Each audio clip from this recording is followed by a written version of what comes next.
আমাদের বর্তমান বাংলাদেশে কিছু ভণ্ড দেখা দিচ্ছে। কি দেখা দিছে? এই যে এক ভণ্ড বাউল, এই এক ভণ্ড বাউল আবুল, আবার লালন, এগুলি সবই ভণ্ড। এই মারেফাতের নামে, এলমে তাসাউফের নামে, এলমে বাতিলের নামে নামাজ নাই, রোজা নাই, পর্দা নাই, শরিয়াত নাই, কিচ্ছু নেই, হালাল হারামের তমিজ নেই।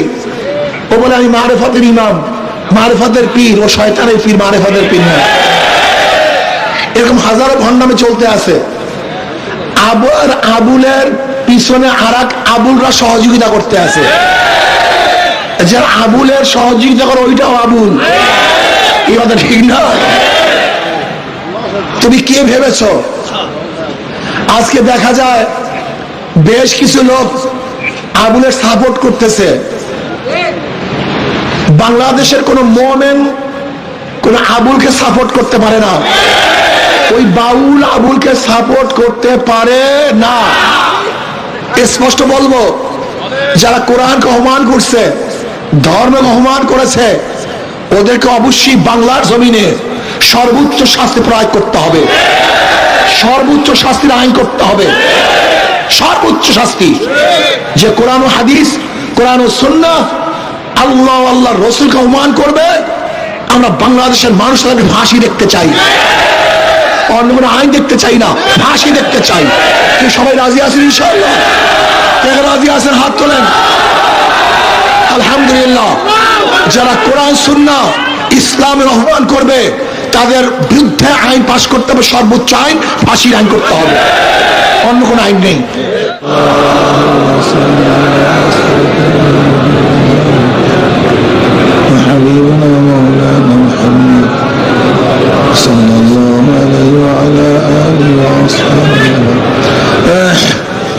মাইকের সাউন্ড দেন।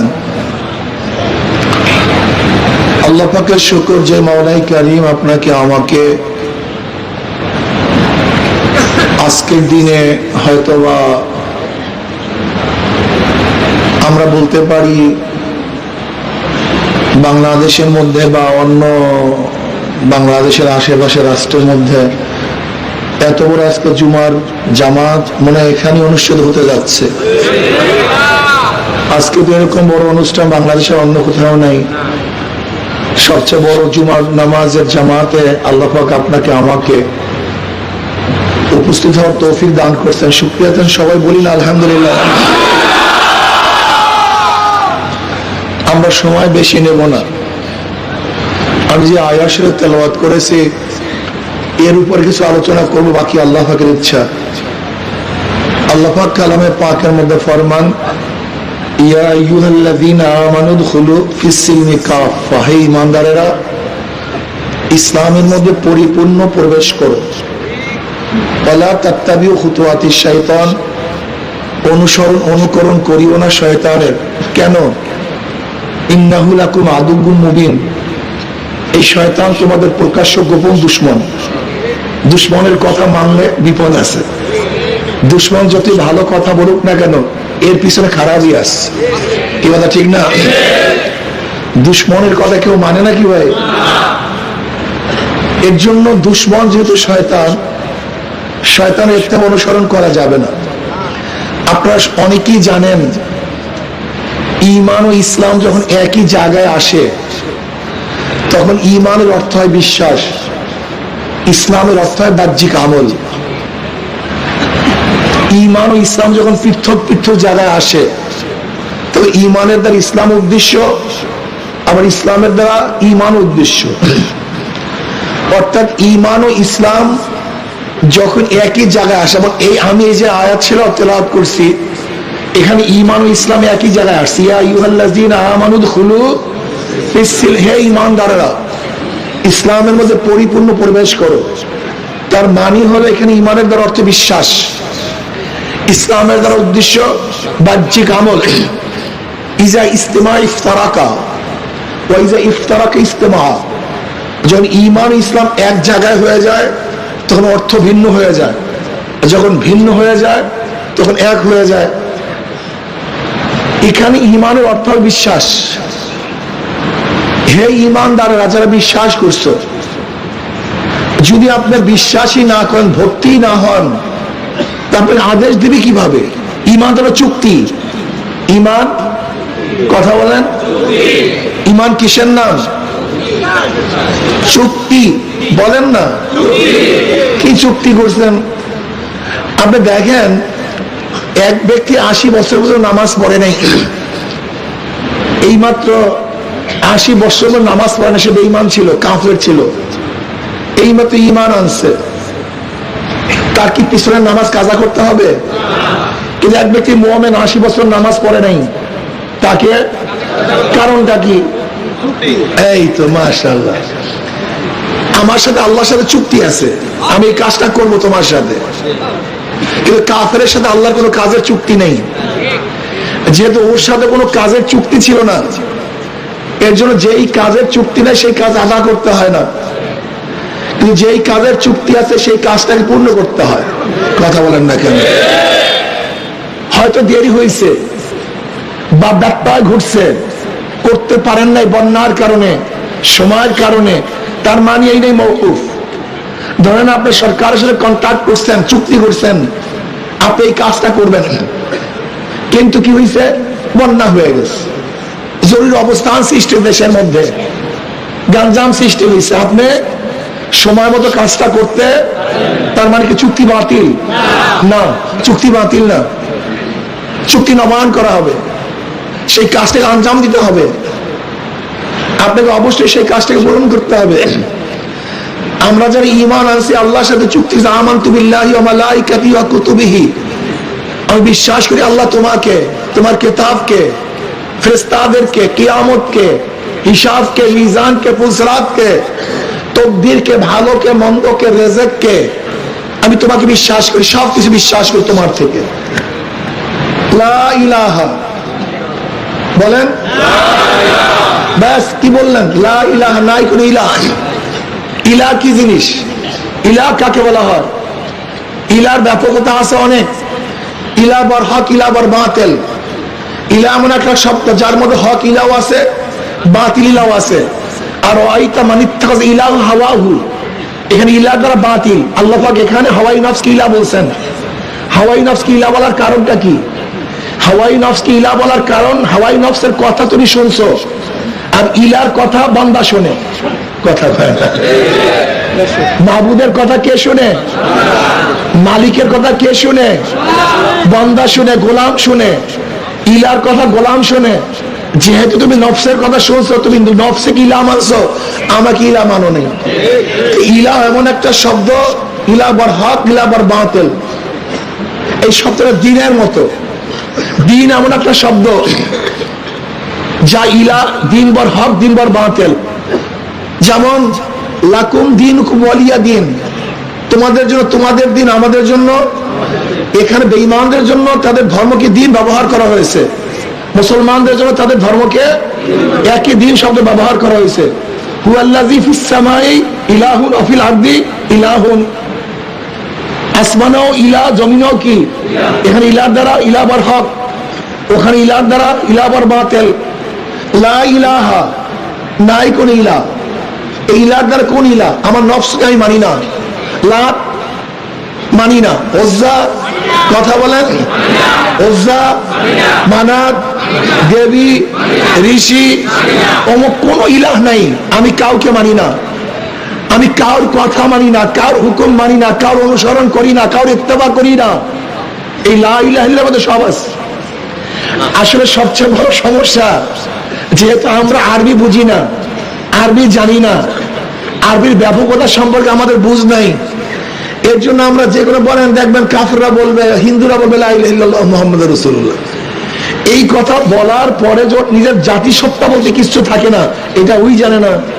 যেন আমি বলছি লা ইলাহা ইল্লাল্লাহ মুহাম্মাদুর রাসূলুল্লাহ, এখন আমার নীতি, আমার আদর্শ, আমার চরিত্র, আমার কথা, আমার কথন, আমার দিক, আমার চলা, আমার ফেরা বলতে আমার কিচ্ছু নেই। আমি তো সবই বলছি লা ইলাহা, আমি কিচ্ছু না, আমার নফস কিচ্ছু না, আমার আদর্শ, আমার মত, আমার দিক, আমার পথ, আমার আইন, আমি সবই তেলকার করছি, লা ইলাহা নাই, কিচ্ছু নেই। আমি কারোর আইন মানি না, কারোর দর্শন মানি না, কারোর নীতি মানি না, কারোর চরিত্র মানি না, কাউকে রিজেক্ট দাতা মনে করি না, কাউকে আইন দাতা মনে করি না, কাউকে ভালো করার মালিক মনে করি না, কাউকে শান্তি দেওয়ার মালিক মনে করি না, কাউকে বাঁচাবার মালিক মনে করি না, কাউকে মারবার মালিক মনে করি না, কাউকে হায়াত দাতা মনে করি না, কাউকে মৃত্যু দাতা মনে করি না। কথা বুঝাতে পারি না। আমি লা ইলাহা কি মনে করছেন এইটাকে? তবে মারাত্মক কলেমা তো। মুসা আলাইহিস সালাতু ওয়াস সালাম বললেন, মাওলা হে, তুমি আমাকে এমন একটা কলেমা শিক্ষা দাও যে কলেমা আমার জন্য স্বতন্ত্র হবে, অন্য কাউকে শিক্ষা দাও নাই। আল্লাহ বললেন, বলো লা ইলাহা ইল্লাল্লাহ। কারণ আল্লাহ কলেমা তো সবার কমন কলেমা, কিন্তু সমস্ত নবীদের একই কলেমা। আল্লাহ বললেন, দেখ মুসা, সাত আসমান এবং জমিনকে এক পাল্লায় রাখো, আসলে লা ইলাহা ইল্লাল্লাহকে এক পাল্লায় রাখো, লা ইলাহা ইল্লাল্লাহ পাল্লা ওজন হয়ে যাবে। বুখারীর মধ্যে রওয়ায়াত আছে, মান ক্বালা লা ইলাহা ইল্লাল্লাহ তুফলিহুন, যারা লা ইলাহা ইল্লাল্লাহ পড়বে তারা কামিয়াব হয়ে যাবে। নবী আলাইহিস সালাতু ওয়াস সালাম আবু হুরায়রাকে বললেন, আমার জুতা নিয়ে যাও, আমার জুতা সাথে রাখো, এলান করে দাও লা ইলাহা ইল্লাল্লাহ পড়বে, সবাই মাফ হয়ে যাবে, সবাই জান্নাতে চলে যাবে। ওমর ইবনে খাত্তাব রাদিয়াল্লাহু তাআলার সাথে দেখা, কি রে কি কইতে আছো আবু হুরায়রা? বলে, এই যে দেখো নবীর জুতা আমার সাথে, আমাকে পাঠাইছেন। নবী বলছেন যারা বলে লা ইলাহা ইল্লাল্লাহ তারা জান্নাতে চলে যাবে। তাহলে খবরদার, চল এখান থেকে ভাগ। আদেশ করছেন নবী সাল্লাল্লাহু আলাইহি ওয়াসাল্লাম। ওমর রাদিয়াল্লাহু তাআলা ধইরা নিয়ে আসছে, চল। বলে, তুমি আমার, আমি বললাম কলিয়া নবিল্লাহ, মানুষ ভুল বুঝবে, আমল ছেড়ে দিবে, তার আমল ছেড়ে দিবে। দেখেন বুখারীর মধ্যে রওয়ায়াত আছে, নবী আলাইহিস সালাতু ওয়াস সালাম ফরমান, ওমর বোঝেও ঠিক, বলেও ঠিক। ওমর বোঝেও ঠিক, বলেও ঠিক। বাহ্যিক দৃষ্টিতে দেখা যায় নবীর খেলাফ সে কাজ করছে। এরকম এক জায়গায়, দুই জায়গায় না, বহুত জায়গায় নবী আলাইহিস সালাতু ওয়াস সালাম জানাজান রওনা করছে, পিছন থেকে খাপ উঠাইয়া ধরছে, খামে যাইতেই পারবেন না। এটা মুহাব্বত, এটা সারকাশ না, বেয়াদবি না। মুহাব্বত একটা ভিন্ন জিনিস, বেয়াদবি ভিন্ন জিনিস।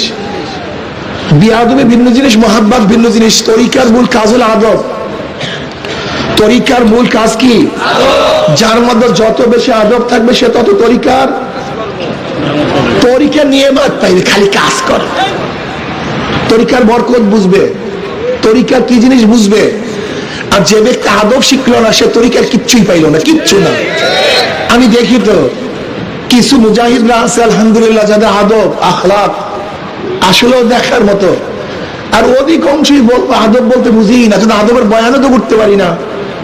আদব কি জিনিস? অদুসাইলা মহাল্লিহি, যেখানে যে জিনিস রাখার প্রয়োজন সেখানে সেই জিনিস রাখার নাম আদব। এই যে আজকে ছাত্র আন্দোলন প্রোগ্রাম করছে আদবের খেলাফ, ওদের আজান দেওয়ার কথা কোন সময় ছিল? ওদের বক্তৃতা শেষ করার কথা কোন সময় ছিল? আজান কখন হবে? এই অক্ত মতো, সময় মতো তাদের অনুষ্ঠান শেষ করার নাম আদব। ওরা অক্ত মতো, সময় মতো শেষ করতে পারে, আদবের খেলাফ হয়েছে। যেখানে যেভাবে বসার দরকার, যেমন ধরে নেন এখানে স্টেজে আছে অনেক মুরব্বীরা পিছনে, অনেক অল্প বয়সীরা সামনে, আদবের খেলাফ হয়েছে। আপনি ঠিক করেন নাই? অনেক আলেমরা পিছনে, যারা আলেম না নন আলেম তারা সামনে, আদবের খেলাফ হয়েছে। এটাও ঠিক না। বসার আদব এরকম ছিল না। আদব কি ছিল? আগে মুরব্বীদেরকে বসতে দেব। আগে যারা ওলামায়ে কেরাম তারা সম্মানিত, ইয়ারফাউল্লাহুল্লাযীনা আমানু মিনকুম ওয়াল্লাযীনা উতুল ইলমা দারাজাত। এমনকি বিভিন্ন মফস্বলে যায় সাধারণ মুজাহিদ, দেখা যায় আলেম সাহেব পিছনে, সে একেবারে সামনে বসবে। আজীব আদব। তোমাকে এই শিক্ষা দিছে তরিকা, তোমাকে এই শিক্ষা দিছে তরিকা। তুই বসারও তো আদব জানো না, তুমি তরিকাই তো বুঝো নাই। তরিকা কি জিনিস? তরিকাটা বহুত বড় নেয়ামত, সবচেয়ে দামি জিনিস। তরিকা মানুষকে মানুষ বানায়, তরিকা মানুষকে মানুষ বানায়। তুমি তো তরিকা শিখোই নাই। একজন মুরিব্বির সামনে কিভাবে বসতে হবে, শায়েখের সামনে কিভাবে বসতে হবে, কিভাবে কথা বলতে হবে তোমার জানা নেই। প্রস্রাবখানে কি পাও দিয়া ঢোকে? ডাইন পাও দিয়া ঢুকলে আদবের খেলাফ, অর্থাৎ বাম পাও দিয়ে ঢোকা উচিত ছিল, ঢুকছেন, এইটি আদবের খেলাফ। বের হবেন কোন পাও দিয়া? বের হয়েছেন বাম পাও দিয়া। কিসের খেলা? এইটি আদবের খেলা। মুরব্বীর সাথে কিভাবে কথা বলতে হবে, নরমের সাথে, আদবের সাথে। এই যে আদব, এইটা না করলে বেআদব। অর্থাৎ আদবের যেইটা খেলাফ হবে, উল্টো হবে, এইটা নাম বেআদব। আদব সবচেয়ে দামি। এক আল্লাহর ওলির কাছে এক শাগরেদ 20 বছর আদব শিখছে, 2 বছর এলেম শিখছে। সে বলছে, আফসোস আমি 2 বছর এলেম না শিখিয়া ওই 2 বছর আদব শিখতাম। আদব সবচেয়ে দামি। বেআদব মাহরুম গাছটা ফজলের। যাই হোক, কথা লম্বা হয়ে গেছে, কথা আমি বেশি বলবো না।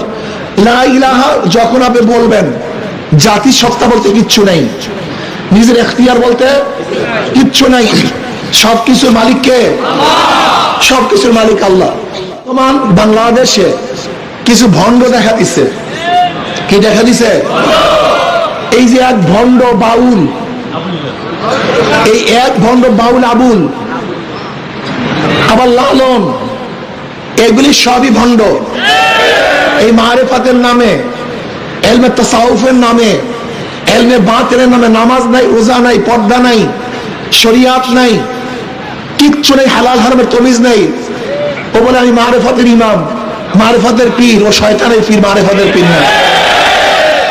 এরকম হাজারো ভণ্ডামি চলতে আছে। আবার আবুলের পিছনে আরেক আবুলরা সহযোগিতা করতে আছে। যারা আবুলের সহযোগিতা করে ওইটাও আবুল। এই কথা ঠিক না? তুমি কে ভেবেছ? আজকে দেখা যায় বেশ কিছু লোক আবুলের সাপোর্ট করতেছে। বাংলাদেশের কোন মোমেন কোন আবুলকে সাপোর্ট করতে পারে না। ওই বাউল আবুলকে সাপোর্ট করতে পারে না। স্পষ্ট বলবো, যারা কোরআনকে অপমান করছে, ধর্মকে অপমান করেছে, ওদেরকে অবশ্যই বাংলার জমিনে সর্বোচ্চ শাস্তি প্রয়োগ করতে হবে, সর্বোচ্চ শাস্তির আইন করতে হবে, সর্বোচ্চ শাস্তি। যে কোরআন ও হাদিস, কোরআন ও সুন্নাহ, আল্লাহ আল্লাহর রাসূলকে অপমান করবে, আমরা বাংলাদেশের মানুষ তাকে ফাঁসি দেখতে চাই। অন্য কোনো আইন দেখতে চাই না, ফাঁসি দেখতে চাই। সবাই রাজি আছেন ইনশাআল্লাহ? কে রাজি আছেন হাত তোলেন।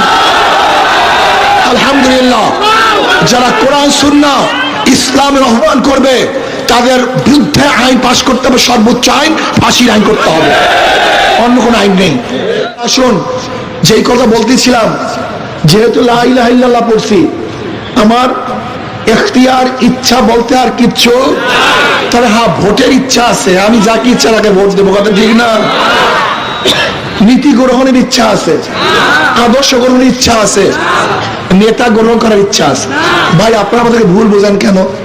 কেন ভুল বুঝতেছেন? নৌকা, সে কি বলে? আমাকে নির্বাচিত করো, আমি সেকুলারিজম, ধর্ম নিরপেক্ষবাদ প্রতিষ্ঠিত করবো। কি বলে? কি বলে না? ধানের শীষ কি বলে? আমাকে নির্বাচিত করো, আমি ডেমোক্রেসি, আমি গণতন্ত্র প্রতিষ্ঠিত করব। কাস্তে কুরাল, সে কি বলে? আমাকে নির্বাচিত করো, আমি কি করব? কমিউনিজম, আমি কমিউনিজম, সাম্যবাদ প্রতিষ্ঠিত করব। হাত পাকা কি বলে? আমাকে নির্বাচিত করো, আমি কোরআন ও সুন্নাহর আইন পাশ করব। প্রত্যেকটা কি একটা আদর্শ। কথা বলেন না কেন? প্রত্যেক কি? জোরে বলেন। নৌকা মানি ধর্ম নিরপেক্ষ, সেকুলারিজম। ধানের শীষ মানি গণতন্ত্র, ডেমোক্রেসি। কাস্তে কুরাল মানি কমিউনিজম, সাম্যবাদ। হাত পাখা মানি কোরআন ও সুন্নাহ ইসলাম। এটা প্রতীক না তো, এটা আদর্শ। তুমি কেন বুঝো না? তোমার মাথার মধ্যে গোল। তুমি একটা মূর্খ জাহেল। তুমি আমাকে ভাবছো, আমাদেরকে ভাবছো আমার ক্ষমতায় যেতে চাই। ইসলামী আন্দোলন ক্ষমতায় যেতে চায় না, ইসলামকে ক্ষমতা নিতে চায়। ইসলামী আন্দোলন চিনোই নাই। তোমার সমস্যা এখানে, তোমার মাথার মধ্যে সমস্যা। ইসলামী আন্দোলন বাংলাদেশ ক্ষমতায় যাইতে চায় না, ইসলামকে ক্ষমতায় নিতে চায়। ইনশাআল্লাহ। হাত পাখা এটা আল্লাহ পাকের একটা কুদরতি মার্কা, মার্কা নাই আপনার নির্বাচন অফিসে কোনো মার্কা নেই, সব মার্কা নিয়ে গেছে। আব্বাজান রহমাতুল্লাহ কাছে বলা হয়েছে হুজুর হাত পাখা আছে আর কোনো মার্কা নেই, তবে ওইটাই নিয়ে নাও। কি মার্কা আছে? কেমন কুদরতি মার্কা? নৌকায় যারা নির্বাচন করে নিজেরা নৌকা চালাতে পারে না, ধানের শীষে নির্বাচন করে ধান নিজেরা কাটতে পারে না, যারা নাঙ্গলি নির্বাচন করে নিজেরা নাঙ্গল বইতে পারে না, যারা কুঠার কাজটা নির্বাচন করে নিজেরা লাকড়ি ফাটতে পারে না, নিজেরা গরুর গাড়িতে চাকরি যারা নির্বাচন করে নিজেরা গরুর গাড়ি চালাতে পারে না, সমস্ত চুক্তিগুলি গরিবদের। নৌকা চালায় কারা? ধান কাটে কারা? নাঙ্গল চালায় কারা? প্রত্যেক সব গরিবদের, কিন্তু যারা নির্বাচন করে ওই প্রত্যেক নিয়ে একটাও গরিব না।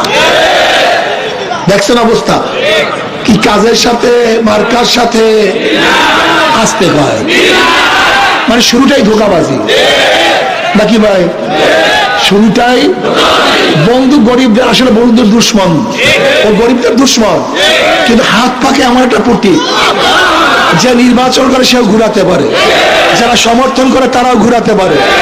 হাত পাকা প্রয়োজন পুরুষদের, হাত পাকা প্রয়োজন মহিলাদের, হাত পাকা প্রয়োজন মুসলমানদের, হাত পাকা প্রয়োজন হিন্দু বৌদ্ধ খ্রিস্টানদের।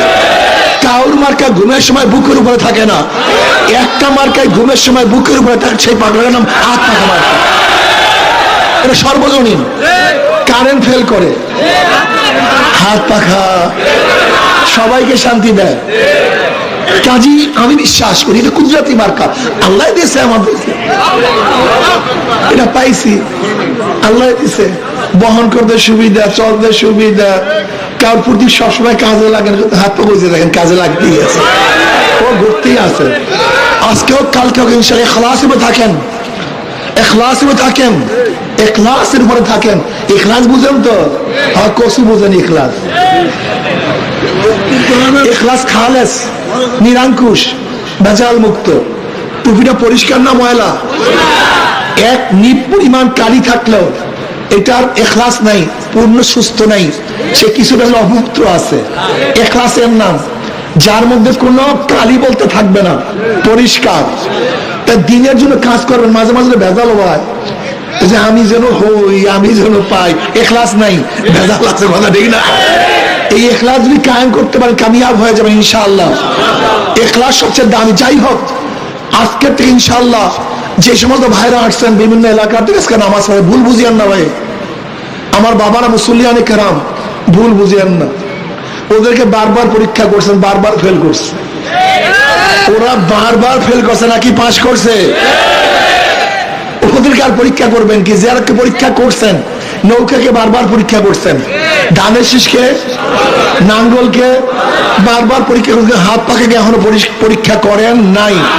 আমার অনুরোধ থাকবে, মনে কিছু নিয়েন না, এটা দাবির জন্য বলছি। এইবার হাত পাখাকে পরীক্ষা করা রাজি আছেন তো ইনশাআল্লাহ? একটা বার পরীক্ষা করে, একটা বার।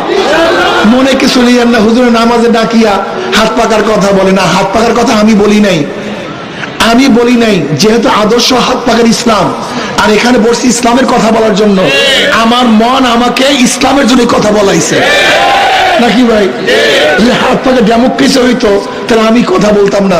কাজে আল্লাহ আমাদের সবাইকে কবুল করে নেন, আল্লাহ আমাদের সবাইকে ইসলামে থাকার তৌফিক দান করেন। আগামীতে ইনশাআল্লাহ সবাই কাজ করার। মাহফিলে যখন যাই, আপনারা মাহফিলের স্লোগানগুলি হাত পাকা করেন কেন? যখন মাহফিলে যাই তখন মাহফিলের স্লোগানগুলি হাত পাকা করেন কেন? এইটা আদবের খেলা। মাহফিল সর্বজনীন রাখেন, সবার জন্য মাহফিল রাখেন। যখন আপনি হাত পাকা করবেন, ওই ব্যক্তির মধ্যে জন আছে, এক ব্যক্তির মধ্যে এখন পর্যন্ত পরিষ্কার না, সে মাহফিলে আসবে, কলব পরিষ্কার করবে, কি কথা ঠিক না? যখনই মনে করবে হাত পাকার স্লোগান চলতেছে, হাত পাকার মিছিল, হাত পাকার মিটিং, মাহফিলে যাব না, ওই ব্যক্তিকে মাহরুম করিয়া দিলেন। এটা আদবের খেলা। কেন? জনসভায় হাত পাকা করবো, কোনো সন্দেহ নেই, কিন্তু মাহফিলগুলিকে সবার জন্য, সমস্ত রুগীদের জন্য উন্মুক্ত রাখেন। মাহফিলগুলিকে সমস্ত রোগীর জন্য আগে রুগী আসতে দেন, নাহলে চিকিৎসা করবেন কিনা? আপনি নিজে নিজে চিকিৎসা করবেন, আপনি আর আপনার মামু কাজ করবেন নাকি ভাই? না, সুন্দর কাজ করা শুরু করছেন আপনারা। আমার 10 টাকা আমি আর আমার মামু আর খালু, অন্য কেউ না। আপনার মাহফিলে আপনি আর আপনি আর অন্য কেউ না, সব শেষ করে ফেলাইতে আছে। ইস্তেমায় গিয়া, ইস্তেমা হালকায় গিয়া ওখানে যেইভাবে ইস্তেমা হালকার কাজ সেইভাবে করবেন। যদি কোনো সময় রাগে ভিন্ন, এগুলি আল্লাহর কুতুব যেইভাবে রাখছে এইভাবে রাখেন। চালাকি করিয়েন না, সব জায়গায় চালাকি হয় না, সব জায়গায় চালাকি ঠিক না। আপনাদের সে মহব্বত আমাদের মোটেও কম না, বেশি ভালো ভালো না। যদি কেউ মার চেয়ে বেশি দরদ দেখায়, মায়ের এক খুশি হয়, মায়ের এক খুশি। আমরা বুঝি কোন জায়গায় কি করতে হবে। যাই মাহফিলে দেখি হাত পাকা, হাত পাকা। তা আমাদের হাত পাকার বিরোধী লোক নাই? উনি কি মনে করে কম তো বলেন? হুজুর এসে হাত পাকার এখানে ভোট চাইতে যাবো না, মাহফিল শেষ, মাহফিল দিয়ে শেষ করছেন। আর এখন মাহফিল বানাইছেন মামু আর খালুর মাহফিল। অন্য কোনো নতুন লোক নিয়ে আসবেন না, ওই নিজে তো আসেও না, বা যখন মনে চায় না তখন আসছে বাস একটু বয়ান শুনে ভুক্কা দিয়ে চলে যায়। চরমনের মাহফিল ছিল মানুষ তৈয়ার করার কারখানা, সেই কারখানা ধ্বংস করে ফেলাইতে আছেন। কাজে আল্লাহ পাক রব্বুল আলামিন আমাকে এবং আমাদের সবাইকে শায়খ রহমতুল্লাহ যেইভাবে যেই পদ্ধতিতে যতটুক যেখানে যেই কাজ করার জন্য বলছেন ওই জায়গায় অতটুক কাজ করেন, বরকত হবে। ফাইজলামি করবেন, মাহরুম হয়ে যাবেন। আল্লাহ আমাদের সবাই কবুল করে নেন। কবুল জুমা 4 রাকাত সুন্নাত নামাজ আদায় করুন।